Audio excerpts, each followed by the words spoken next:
जी नमस्ते। आज हम अखिल भारतीय विद्यार्थी परिषद के सभी कार्यकर्ता शांति निकेतन के यहाँ बैठ कर के चाय पी रहे थे और अपना चर्चा कर रहे थे। इस तरफ मेरे लेफ्ट हैंड साइड में ये शांति निकेतन का रिस्ट्रिक्टेड एरिया है। उसके बाद भी एसएफआई के कुछ वामपंथी स्टूडेंट्स बड़ी संख्या में बिना किसी परमिशन के किसी अनैतिक बात पर विरोध प्रदर्शन कर रहे थे। हम अपनी बैठक समाप्त करने के बाद हमने ग्रुप फ़ोटो लिया और भारत माता की जय और वंदे मातरम का नारा हमने आपस में लगाया। वंदे मातरम और भारत माता की जय सुन करके वो सभी वामपंथी छात्र वो सभी भड़क उठे और हमारे पर हमला किया उन्होंने। उसके बाद हमने प्रतिरोध किया और उनको यहाँ से भगाने का काम किया, क्योंकि ये बंगाल है, ये भारत का हिस्सा है और यहाँ भारत माता की जय बोलना ही होगा।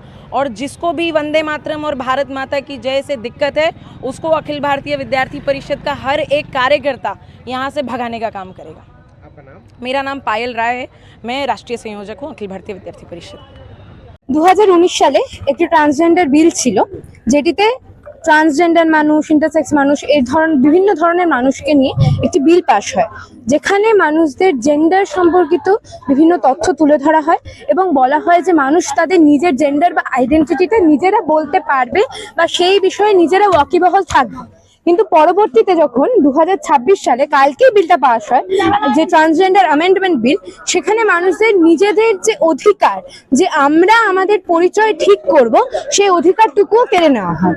মানুষের পায়ের তলা থেকে মাটি সরে যাচ্ছে।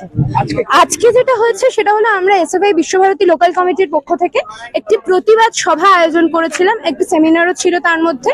তাতে আমরা পুরো যে গোটা বিষয়টা কি হয়েছিল, 2019-এর বিল, 2026-এর বিল, তার কম্পারেটিভ একটা আলোচনা এবং বিভিন্ন বহু স্টুডেন্টরা আজকে এসেছিলেন। আমরা যে সেমিনার করেছি, হঠাৎই করে আমরা দেখতে পাই যে এবিভিপির কিছু গুন্ডা তারা এসে আমাদের উপর স্লোগান দিতে আরম্ভ করে। পরবর্তীতে আমরা তাদের প্রতিরোধ করতে গেলে আমাদের উপর চড়াও হওয়া হয় এবং তারা, আমরা যেখানটায় রামকিঙ্কর মঞ্চে অনুষ্ঠানটা করছিলাম সেখানে উঠে আসতে থাকে। বহু মেয়ে, তাদেরকে মানে মলেস্ট করার চেষ্টা করা হয়, তাদের গায়ে হাত দেওয়া হয়, ইভেন আমাদের গায়ে হাত দেওয়া হয়, জামা ছিঁড়ে দেওয়া হয়।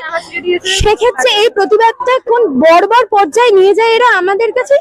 এটা হলো কথা যে আমরা সবাই দেখেছি যে আরএসএস বা বিজেপি স্বাধীনতা সংগ্রামে কি ভূমিকা, তো বাদই দিলাম, পরবর্তী ক্ষেত্রে নারী স্বাধীনতায় তাদের কি ভূমিকায়, তাদের মানে যদি ভূমিকা লেখা হয় তাই সেই পাতাটা একেবারে সাদা। মানে বিলটা তোমরা একটা কেন্দ্র সরকারের এগেইনস্টেই প্রপোজ? হ্যাঁ, একেবারে আমরা এই প্রতিবাদেই নেমেছিলাম। বহু ছাত্রছাত্রী এসেছিল, তারা আমাদের সাথে ছিল পুরো মুহূর্তটা।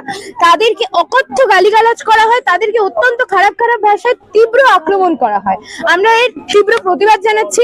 ক্যাম্পাসে যদি ছাত্রছাত্রীরা সুরক্ষিত না থাকে, কোথায় থাকবে, আমাদের এই প্রশ্নটা থেকেই যায়। আমার নাম রিকিতা বাড়িহাল, কোন ডিপার্টমেন্ট?